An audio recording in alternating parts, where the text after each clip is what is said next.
2014-19 మధ్య కాలంలో టీడీపీ రాజధాని అమరావతి, ఫైబర్ గ్రిడ్, బాడీ పరిశ్రమలు ఆకర్షించడం వంటి వాటిపై దృష్టి పెడితే ఆ తర్వాత అధికారంలోకి వచ్చిన వైసీపీ వికేంద్రీకరణ, చిన్న మధ్య తరహా పరిశ్రమలు, పారిశ్రామిక మౌలిక సదుపాయాల కల్పన అంటే ఫోర్లుల వంటి అంశాలపై దృష్టి పెట్టిందని ఆర్బీఐ నివేదిక వెల్లడించింది. 2019-24 మధ్య ఉత్పాదక రంగంలో ఆంధ్రప్రదేశ్ దక్షిణ భారతదేశంలో మొదటి స్థానంలో నిలిచింది.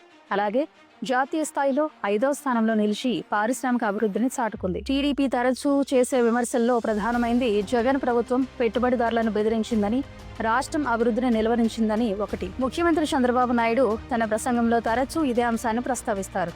సాధారణ ప్రజల్లో కూడా ఇదే అభిప్రాయం బలపడే అంత స్థాయిలో ఈ ప్రచారం సాగింది.